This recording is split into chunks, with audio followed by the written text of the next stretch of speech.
Como Bicho de Sete Cabeças, O Estranho no Ninho e Garota Interrompida, vemos como a cultura popular retrata os manicômios. Infelizmente, muito do que aparece nesses filmes não é tão distante da realidade, e aqui no Brasil nós temos um histórico muito problemático envolvendo essas instituições. Eu sou o André, tenho um doutorado em psicologia, e hoje vamos abordar um assunto que já foi pedido por muitos de vocês: a luta antimanicomial no Brasil. Além de explicar o que ela é, vamos contar também o porquê as suas conquistas das últimas décadas andam sendo ameaçadas atualmente.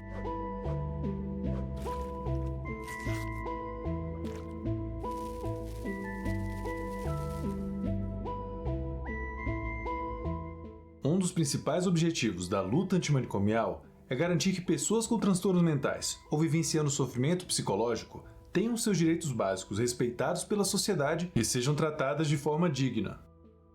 Dentro dessa luta, vários esforços vêm sendo feitos nas últimas décadas para promover uma mudança cultural, no modo como as pessoas enxergam os transtornos mentais e uma mudança nas práticas de assistência a quem está vivenciando sofrimento psicológico. Em culturas como a nossa, pessoas passando por um sofrimento grave ou que se comportem de uma maneira muito diferente do que é esperado podem ser rotuladas como loucas e sofrerem discriminação, exclusão e diferentes formas de violência. Por muito tempo e até hoje em dia, essas pessoas foram parar em manicômios, também conhecidos como hospitais psiquiátricos ou hospícios, locais esses que supostamente iriam ajudá-las, mas que muitas vezes pioravam a situação. Na prática, muitos manicômios acabaram funcionando como locais onde, ao invés de receberem um tratamento adequado, as pessoas eram isoladas do convívio com suas famílias, torturadas, humilhadas e até mesmo mortas. Muitas pessoas foram internadas nessas instituições sem que tivessem recebido qualquer diagnóstico previamente, e uma vez que estivessem lá dentro, podia ser bem difícil sair, mesmo que alguém quisesse muito. Ao longo das últimas décadas, fomos tomando conhecimento de várias situações nas quais as pessoas foram tratadas de forma completamente desumana e violenta em manicômios. O Hospital Colônia, que ficava em Barbacena, no estado de Minas Gerais, foi o palco do que ficou conhecido como o Holocausto Brasileiro.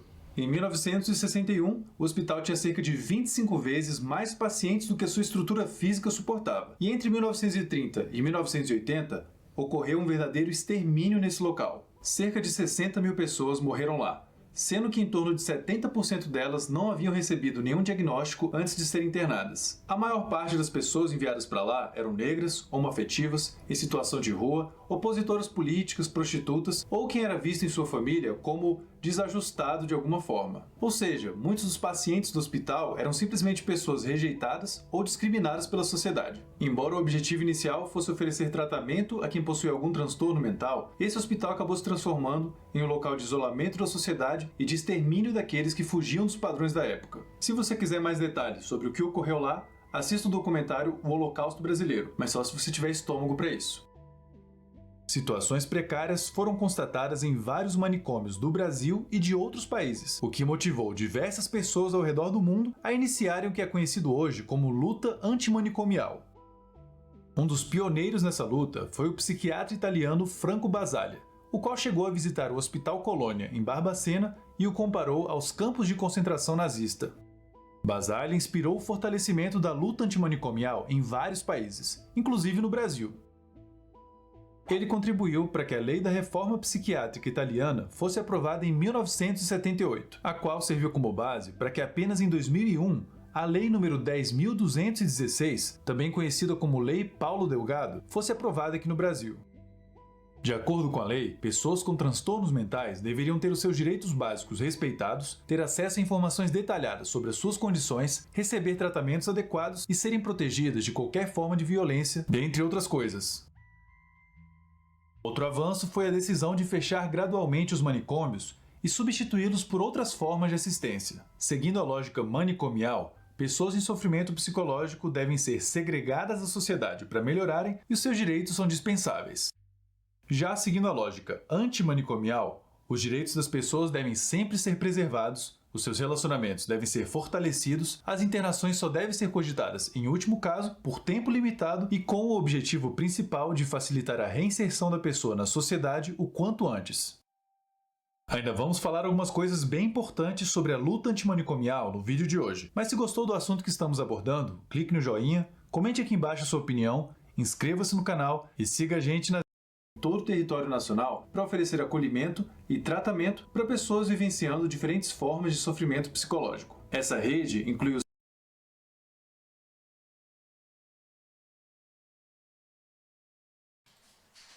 Bom, essa parte eu pausei o vídeo porque eu quero voltar com vocês para a nossa apostila. E ele citou no vídeo Paulo Delgado, né? Paulo Delgado, ele é uma figura muito importante. Então, o vídeo falou, né, de Franco Basaglia, lá da Itália, explicou aquele passo anterior que eu falei para vocês e voltamos a falar de Brasil. Ah, olha só, na década de 80 teve a crise da saúde mental.